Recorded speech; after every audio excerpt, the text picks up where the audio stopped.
Hello, good morning, good afternoon, good evening, wherever you are tuning in from. If this is the first time we're meeting, my name is Wenlin. I'm a virtual yoga and meditation educator based in Turin, Italy. I'm originally from Singapore. And today, as part of a four-part series, I wanted to share a little bit about yoga philosophy. And not just specifically various sacred texts relating to yoga, but also texts that relate to Eastern philosophy. So as part of this four-part series, we'll be exploring different sacred texts, exploring the underlying meanings and the ideas that are explored within each of these texts, how they can apply to your life, and how you can actually use them to, for example, change certain aspects of your behavior, like certain habits that you would like to reframe, maybe certain values or personalities that you would like to change, or to ignite some transformation within yourself. And we can look to these texts of ancient wisdom and actually apply them to modern life, right? Because most of us may be familiar, I'm not sure about you tuning in, you might be familiar with yoga as a physical discipline, as a form of exercise, as a form of stretching, but you might not be so familiar with yoga philosophy and the aspect of the theories, the ideas, and the philosophy. So to kickstart this four-part series, I thought I'd start off with one of my most favorite texts, and this one is called the Bhagavad Gita. And this is one of a whole part of a series of epic texts, right? They are called the Mahabharata, yeah, that came from long time ago. It is a 700 verse Hindu scripture that originates from India around the 2nd century BCE, right? And in total, right, this text has 18 chapters. And during today's episode, I'll tell you a little bit more about the story behind this text. So first, we'll explore what this story is about. What is unfolding within the story? Who are the main characters? And then later on, I'll go on to summarize what is the key findings or the key ways that the story unfolds, without, of course, divulging on any key insights, because I would still like to invite you, of course, if you are interested, to read the text and see if you can find some insights on your own, right? Not just from today's episode. So see it as kind of maybe a book review, right? That gives you a glimpse into the book but doesn't tell you the full story. Okay, so let's focus on the Bhagavad Gita. So in the meanwhile, since this is a live, if at any point of time you have any questions, feel free to pop them in the comment box. You can say hi, let me know where you're tuning in from. And also, if you have any specific insights or perhaps you have read this book and you have a different interpretation of the ideas that have been explored within the book, please let me know. I would love for this to be a discussion. Because with regards to great texts, literature, there are many different ways to interpret the same paragraph, the same storyline, the same, plot, the same way things are unfolding, right? Depending on your own experience, depending on what framework you looked at, your perspective of this text could be quite different. Okay, so let's jump in. The Bhagavad Gita, right, is usually translated as the Song of Totality. Some of them, there are various translations. Here I have a couple: Song of Totality, Song of Mastery or Mastering. It could also be translated as the Blessed One, the Song of the Blessed One, or the Glorious One, right? Because, right, there are various characters within the story, and one of the characters, later on I'll go on to explain, is associated with this glory, with this blessed quality, of this victorious kind of quality, right? And this whole book, why I've decided to choose this within the book, is perhaps if you are tuning in and you're a yoga teacher or you're a yogi and you've been practicing for quite some time, you might be familiar with some of the different ideas that have been explored within this book.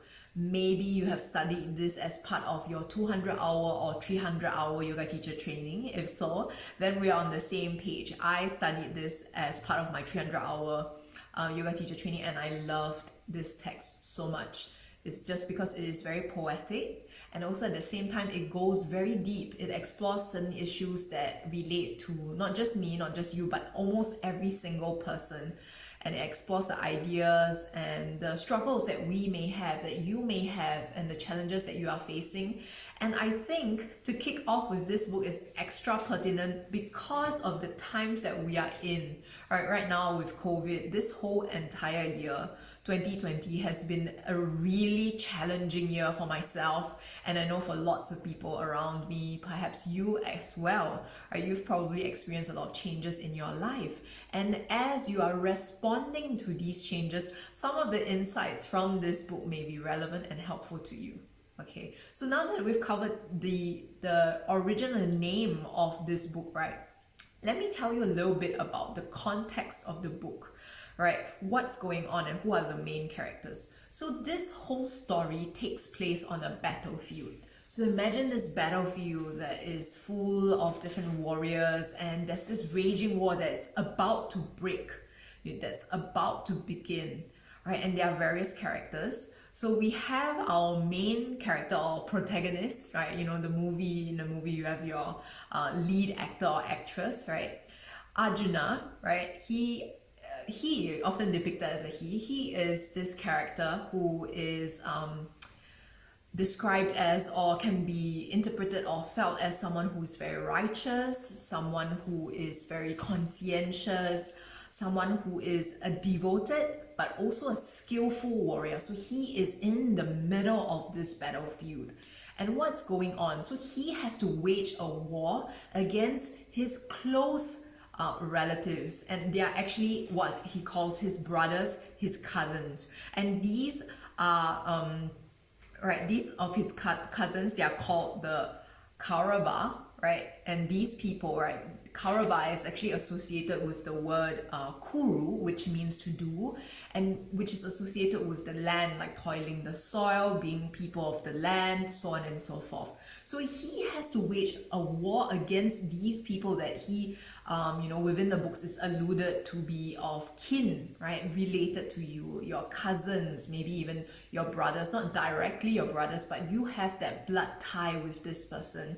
And so he's put in a difficult situation, and he is like not wanting to begin this war. Imagine if you had to, for example, wage a war against your cousin or even a close friend. What would that be like? You've known them for such a long time and you have that close relationship, right?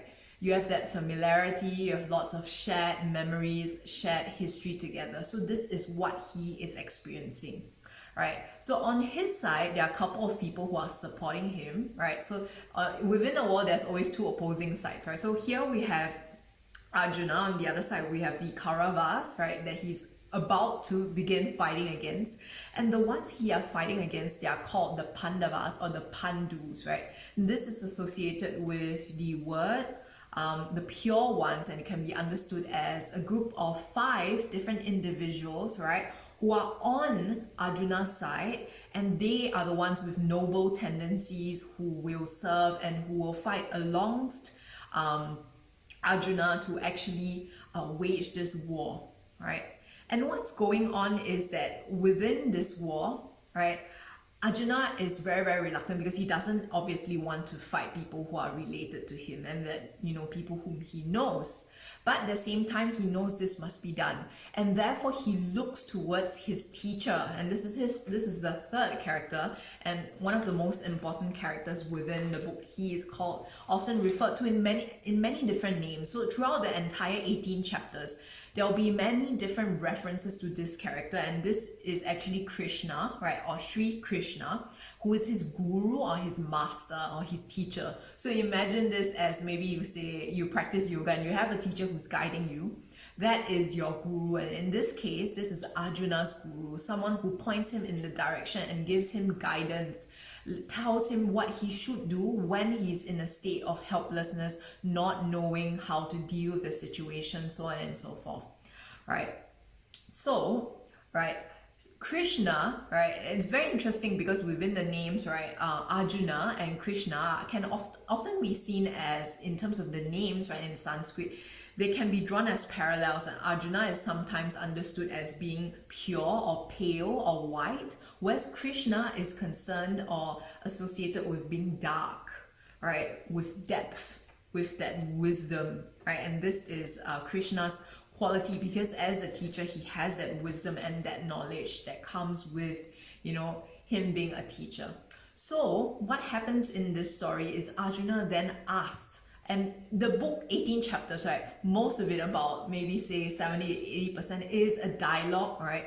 And it's a recounting, and the perspective is of someone else, a third person, recounting to, right, his master, this story as he or she listens to this, right? So the whole context is told, right, from a third person perspective, right, from this perspective of someone else, and it's told as if the story is happening and unfolding in the present moment, right? So what I'd like to share with you a little bit from the first couple of chapters, right? So there's a translation that sums up the first chapter here, and you know, Arjuna says that even if they will kill me, for example, my cousins, they will kill me, I will not fight, right? So he's compelled to fight his relatives, you know, his cousins who are, you know, have been his teachers, but right now he feels that he shouldn't, and he doesn't want to fight. So he has this crisis of conscience, and he actually decides to give up his bow and arrow. So that's his weapon of protection, of attack, and he gives it up, you know. So that is the beginning, and this marks you know, the commencement of this entire book.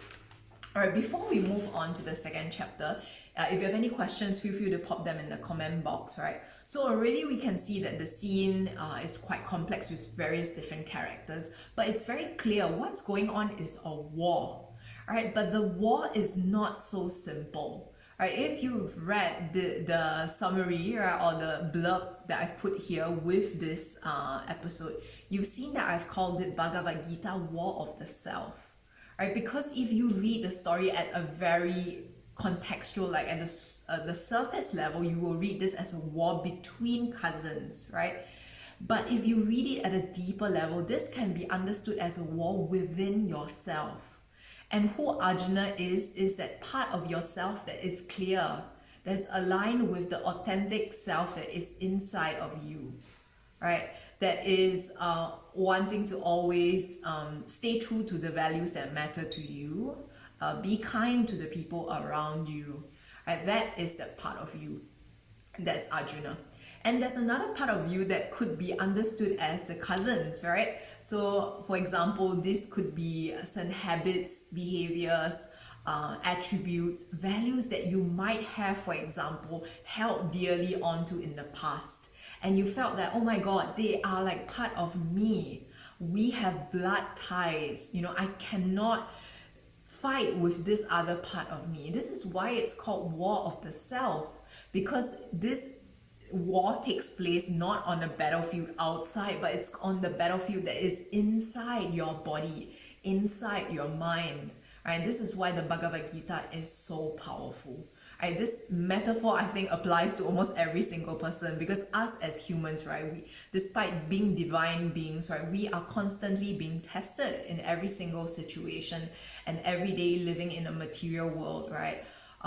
We are confronted with things we like, don't like, right? And therefore, right, it then brings up certain situations that bring to our attention, and we are constantly, I am constantly, you are constantly negotiating your sense of self. What makes you, you know, which parts of you is truly you, and which parts of you come from, for example, your upbringing, the society or the community within which you grew up in, that's not necessarily your own values, right? And which parts of you right now, right, actually come from the expectations of those others around you and what they expect you to do, expect you to achieve, right? So all these like put yourself at odds, and this is always a constant negotiation.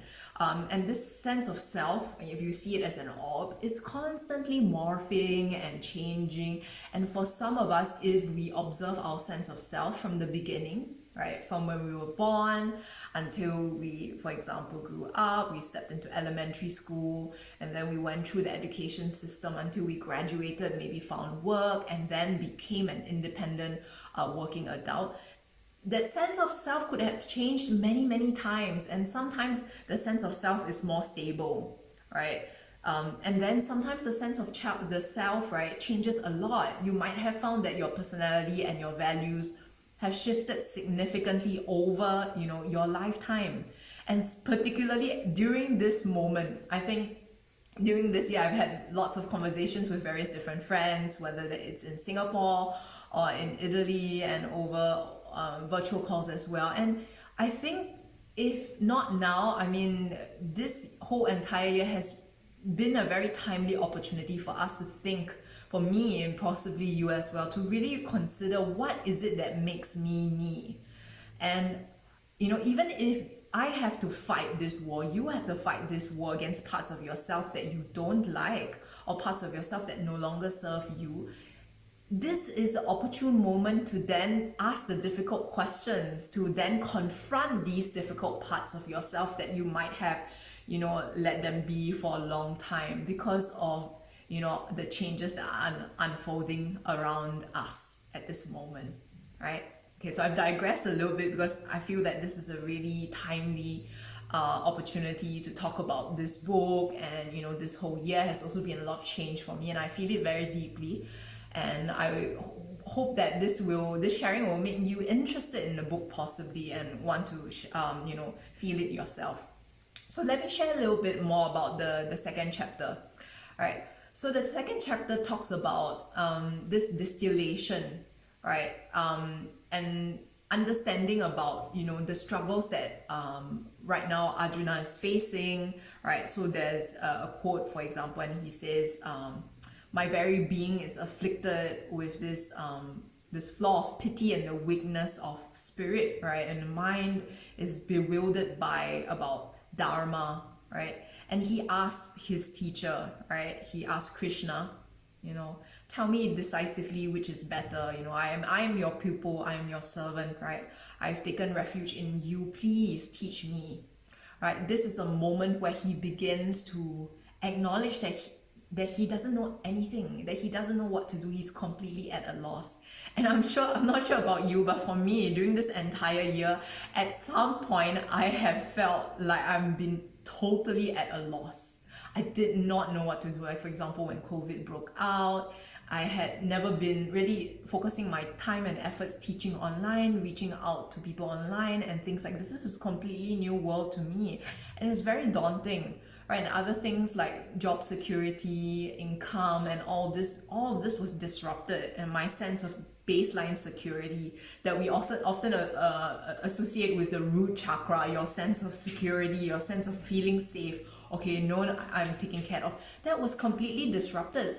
And I'm sure it might have been the same for you or some people that you know. If you lost your job, if you lost your income, if one of your friends, your family members, you know someone that, you know, experienced this, you would know how that feels, right? That's the same kind of helplessness that Arjuna had, you know, been facing within this book as depicted, right, as described in this book, right? And so I wanted to bring to attention, so far we've been focusing a lot on Arjuna, right? Who is the main protagonist, who is the you and the me, right? That sense of self that is devoted or, you know, very aligned with staying true to who you are, but at the same time very kind and sometimes compassionate, and therefore not exactly the most wise, right? You have a good heart, you have a clear heart, but you may not be the most wise. So this is where Krishna steps in. So Krishna is Arjuna's teacher. And we talked about just now, perhaps you practice yoga or you practice, I don't know, some kind of exercise or some kind of sport with another teacher or an instructor. So in Chinese, we have this saying, 三人行必有我师, which means when three people walk the same path, definitely there will be one person whom I can call my teacher. And my perspective has always been, and I think that this is aligned within yoga itself as well, as a modality, as a practice, that we are as eternity, always students, and there's always an opportunity to learn, whether it be from another person, an external situation, from feedback, from how situations unfold, from outside, or even from within. And this is actually what the book is about, right? So if, let's say, like going back to the book, right, if Arjuna is you, right, the part of you that is very clear, very focused, really wanting to hold on to whatever is your authentic self, but at the same time with that kind intention, and sometimes you reach that state of helplessness, right? You do have a wealth of experience, because Arjuna, he's not just a regular warrior, he's a skillful warrior. He's fought many battles and won, but in this situation he's completely at a loss, because he has to fight the different cousins that are part of him, that is blood related to him. And that is the same for you. You might be very skilled with dealing with other people, other situations, but when it comes to that internal conflict, that internal struggle, right? I'm not sure about you. For me, the most difficult situations have been when I have not found resolution within myself, when a part of me wants to do something and the other part of me says, no, I'm not quite so sure. Or one part of me says that, I don't think this belief or this thinking is valuable anymore. It's kind of outdated. Why am I still holding on to this belief? And then the other part of me is like, no, but I've always been thinking like this, or in the last situation, this worked, I should continue holding on to that. So this conflict is what is happening, right, between Arjuna, right, your knowledgeable, experienced self, and the other parts of you that are maybe from the past, but they are still holding on. So how can we resolve this? So Arjuna, not within this chapter himself, so it goes on, and there are various different slokas. Later on in the book, Arjuna explicitly and many times he asks Krishna in many different ways for help. And Krishna, right, you could see this as a person from outside, maybe your guru, and you look towards that guru for help, for support, or it could be a situation from outside. But this could also be the part of you within, right? And I would like to think that the interpretation of it, right, that Krishna is actually the part of you that is subconscious or unconscious, that is connected with everyone else. Right, so if we go back to the word yoga, and I think I might have said this many times, so please bear with me as I say it again. Yoga means union. This is essentially what the word means. It means to yoke, to unite. It doesn't mean to combine. To combine means to put two separate things that are, not the same, and they put together. Union means that sense of coming back to already being whole. And the practice of yoga is essentially a set of different practices that help you, guide you to the realization once again that you are already whole. Right? So there's a part of you that's already wired. So you're not just by yourself here. Or maybe you're tuning in with me, right? And then there's the two of us, there's you watching and there's me. But there's so much more. There's this whole universe that is around us. There's the community that you live in. There's a wider community within which your community is just a part of. And there's this entire ecosystem that we are contributing to, that we are taking from. So, an interpretation possibly, right, of this, of who Krishna is Krishna is that wise, subconscious or unconscious part of you that has that wisdom to tap in to the macrocosm. So you are a microcosm. I'm by myself here. I'm this individual, right? But do you ever, for example, from time to time, get glimpses of insight? Like, aha, you feel this sense of connection that you are not alone. Or you receive an insight for something that you could do or you should do, and you receive it with such clarity that and you have this conviction that you have to do it or you have to believe it, right? That may not just come from your, humanly self, your limited small self. That comes from the bigger whole, right? And it may sound a little bit metaphysical or like spiritual in whatever sense, but this is not a matter of religion. This is just a matter of acknowledging that you are part of a greater whole, right? If we explore this scientifically, all of us, for example, we have a gravitational field, right, around us because we have mass, and therefore, you know, these gravitational fields definitely they interact, right? Just like how planets have gravitational fields. So definitely your mind, in terms of how you think, and we know using science that thoughts, they have different vibrations at different frequencies. So these can affect other people as well, and energy is a real thing. Right, so I digress a little bit again. Going back to Krishna, Krishna could be understood as that part of you that has that insight from a higher level, right? Is able to guide the other parts of you that may be more easily accessible on a day-to-day basis, that you go around your life, you know, doing things, going about your work, driving or walking, eating and sleeping, so on. So that is the usual self, your normal self, right? The functioning self, and there's the higher enlightened self, part of you that's more connected with the greater consciousness. And this is what essentially Krishna is. And right, this whole book really focuses, and then later part of the book talks a lot about, for example, how you can shift more from your usual normal self, your normal, very limited ways of thinking, into a higher level that's more similar to something at which Krishna would be operating, and how you can connect with that, tap into that consciousness, right, in a more regular way. And right, let me see if there's something within the text that I would like to share with you. Right, so within the second chapter in the 23rd sloka, all the way until the 25th, I'd like to share with you a quote. And this is on the eternal soul, or the undying essence, right? Because once we talk about energy, there's much more than just the material self, and I wanted to share this with you before we end off this episode, right? The eternal soul or undying essence, right? This uncleavable part of you, it cannot be cut, right? The fire cannot burn it, right? Water cannot wet it, and the wind cannot dry this, right? This is eternal, omnipresent, steady, not moving, and everlasting.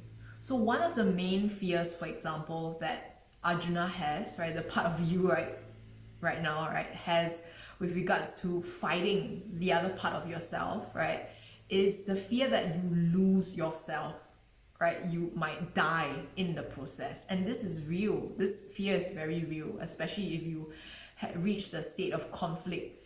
When you realize certain parts of yourself are outdated, whether it's ideas, beliefs, habits, right? And you want to change them, it's so hard. It's because all these have become a part of you, and you feel like when you say no to any one of this, you become less like yourself. You are literally like killing yourself, right? This is why really habits are difficult. But here, this is what Krishna actually says, and he is sharing the knowledge that there is no part really of you that is going to die, right? The true part of you is undying, the essence of you, regardless of whatever habits you may hold, whatever values they may change over time according to the situations around you, right? The essence of what is truly you will always be there, even if you changed your personality, even if you changed your job, even if your relationship is not the same as before, right? These are all things that are passing, yeah, just like how age and how time passes, right? Many things are never permanent, right? And so he says, once you understand your soul is like this, right? It is beyond what you can conceive, it's invisible, it's unimaginable. Right? Then what are you grieving for? There's no fear, there's no sadness, right? So if and when you ever feel like, for example, you are at odds with yourself and there's a part of yourself you would really like to, you know, say goodbye to, or to change, to remove, right? And it pains you to do so because you fear that you are hurting yourself. Remember this, right? the part of you, you are always whole, right? And it is you may change, right? Certain qualities or parts of yourself may morph and change over time. But by doing so, you are never dying. Your soul, your essence of whoever you are is everlasting, right? And that is what Krishna says. So the rest of the book is a lot about such key insights of wisdom, talking about things like using adversity as opportunity, talking about sacrifice, about devotion, and also tying back to the theme of yoga and how one, right, the warrior that you are, that I am, right, can use yoga as a science of transformation to help you achieve that sense of union again, to return to the realization that you are once again whole, right? So I'd like to leave you with one quick note here before we end off, right? So the two main characters within the book are Arjuna and Krishna, and I've already introduced them. So within the book, somewhere in the book, I cannot remember exactly which sloka, they talk about the different aspects of the practice of yoga, right? There's Jnana Yoga, there's Bhakti Yoga, so on and so forth. And there are also many different metaphors, right? So one way that actually it becomes easier to access the higher level of intellect that is present within you is actually meditation, right? This is because when you withdraw your senses from outside to inside, it reduces the amount of noise that you are actually being distracted by, and it makes it clearer and easier for you to actually hear the small but very firm and very confident voice that is telling you actually what is going on and what you should be doing and what you should follow. And that voice is actually the voice of Krishna, not of Arjuna, like on a daily level. Okay, I should cook this, I should eat that, dealing with things like this, right? That higher intellect, that area of yourself that's connected with your intuition. Yoga educator and this expert Eric Schiffman calls it the part of yourself that's connected, that's online, right? You know, once you know that you've always been tagged onto, imagine that you are like a computer server, right? And you have that potential to always draw information online and be connected with that greater consciousness, the cloud, right? That has unlimited potential and unlimited information, right? Then it's really like mind-blowing, right? You then realize like how limited and small yourself is, right? And your beliefs and your current knowledge, because the greater existence of this cloud of everything that is around you, you already are. You're already a part of it. It's just that you've forgotten, right? Because of this self that you are in, that we call the body. And this is the Annamaya Kosha, or the meat layer, the meat sheath of the 5 layers, right? So to get in closer in towards that intuition, you need to bypass, not say bypass, but like transcend or work deeper into the layers. Firstly, the Pranamaya Kosha, so your energy levels, your energetic body. Then the Manomaya Kosha, the perceptions, working with your sensory inputs. The Vijnana Maya Kosha, which is your higher intellect, and this can be associated with, for example, where Krishna is, where your Krishna that lies within you is. And then furthermore, even deeper, this is Ananda Maya Kosha, which is the bliss body. And I know this is probably, it might not resonate so deeply with you, that you might be suffering now, and there may be some situations in life that could be better, really. But the Ananda Maya Kosha is not saying that, oh, the world is perfect and everything is as it should be. It's simply finding bliss and that sense of contentment within yourself, so that even if the entire world crumbles, you don't have to rely on it. You are happy on your own. Nothing from outside will change you, because you are as steady as a rock. You have that joy and that bliss overflowing, right? And it sounds insane, and I'm clearly not there yet. And sometimes I have these moments as well where I feel that, wow, I'm just so happy for no reason. And it's this sense of quiet joy and contentment, and I think that possibly that is what Ananda Maya Kosha, being at that level, connected with everything else as it is unfolding, without the need to change or to want anything, right? That is what it is. And that is what union possibly means, right? The practice of yoga, right? Yeah, I think that's it. I overran a little bit. I'm just gonna have a quick look to see if you have any comments or questions. Yes, hi Rebecca. Just seen your comment. Yeah. Okay. So if you are interested, I highly recommend you to read the Bhagavad Gita. I'll post a comment later on. Yes, yoga is reunion. We are already whole. It's the remembering, right? The realization, the awakening of that you are already whole, right? And I'll post in the comment box later on where you can get a copy of the Bhagavad Gita if you would like a real copy. Otherwise, online you'll be able to find many different digital versions as well, and also they have the direct translations as well as the interpretations of the translations, right? So most of these insights that I've shared today, right, a lot of them came from Ravi Ravindra, who is a very famous philosopher and also a yogi, and also this other yoga teacher. I cannot remember his name now, but I'll post his name later on. So if you're interested and you want to find out more information, you can look into these resources, right?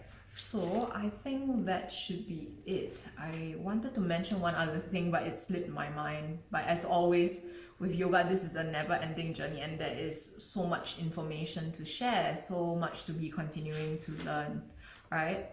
But I also hope that this video doesn't overwhelm you, right, with too much information. I feel like I've reviewed quite a lot of things that might be too Yes, Rebecca, there are some translations or commentaries that I would recommend. I'll post them in the comment box later on shortly, all right? And yeah, I hope that this has been an enjoyable session for you. And yeah, feel free to share this with your friends. And I hope this inspires you to keep on your journey of exploring, of self-reflection. You don't even have to read the book. For example, if watching this episode made you think about certain aspects of things, think some more, right? Within yoga, the niyamas, we have this niyama that's called the svadhyaya, which is self-reflection.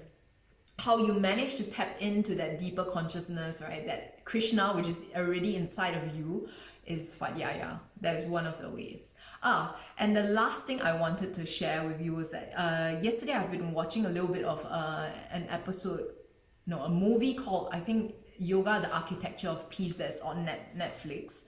And yes, it's very beautifully shot and everything, but one of the scenes I felt that was most moving to me, and I think really spoke to me deeply, and I think possibly would be important to share with you, is that a lot of us are looking for guidance from outside, and we feel like we want a teacher from outside.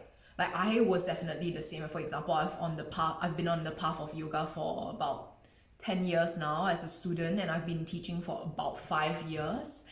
And throughout this entire time, I've been looking to a teacher, trying to see, am I walking the right path? Only the teacher would know, so on and so forth. So when you look outside for guidance, right, you keep deferring to certain aspects or differences that may actually not be the point. So within that movie that I watched yesterday, there was one of the scenes, and there was this very famous yoga educator. She teaches Kundalini yoga, and she said, these days, it is not about the guru anymore. You are the teacher. You can teach yourself, right? And that teacher whom, for example, for the longest time, I have been searching for someone I feel embodies what a great yoga teacher is. But I realized as I continued this journey and began studying with different teachers, I observed how they taught, I observed how they lived their lives, I could never really find a teacher that I feel truly embodies all of what I feel is a good teacher, just like what is a great person as well, right? You can never find that outside, because you are you, and you have certain perspectives and values and life experiences that might be different from others. And this is why if you look outside for guidance, that will not necessarily always resonate inside and be the right path for you. So this is why at the end of the day, look inside, right? Arjuna, right, and Krishna are both inside of you. The light and the guidance that you need, that voice that is small but very confident and speaking very clearly, is already inside of you. You just need to be silent, be still, so that you can listen and you can hear that voice and begin to follow and begin to fulfill your Dharma, to begin to live like the teacher that you already are. So that is all within you. And that, I think, is one of the biggest insights that I have received over the, I don't know how many years that I've been on this path as well. I'm reading all these different insights from these experienced teachers who have also gone off their own paths, right? And many of them followed different gurus across various lineages, Iyengar, Krishnamacharya, Patabi Joyce. But then, you know, many of these teachers, whether it is right now, I was following Eric Schiffman's work. I was also I followed a course from Donna Fahy. These are all teachers who study under very iconic teachers, right, or very famous yoga gurus, but now they've carved their own unique path and they've begun to listen to themselves, right? Even if they don't have 20 years or 30 years of being called like the guru who created this lineage. And the same applies to you, whether you're a yoga teacher, whether you're, you know, a practitioner of yoga, whether you're just curious and you're tuning in, right? I hope that this applies to you and is helpful for you. So again, sorry, I've overrun this. I have tried to keep this within 30 minutes, but whenever it's a topic I feel very passionate about, I tend to spend a little bit more time talking. Alright, so if you have any questions, feel free to let me know and I'll get back to you all on the commentaries and the recommended references for the books. So please take care and have a great week ahead.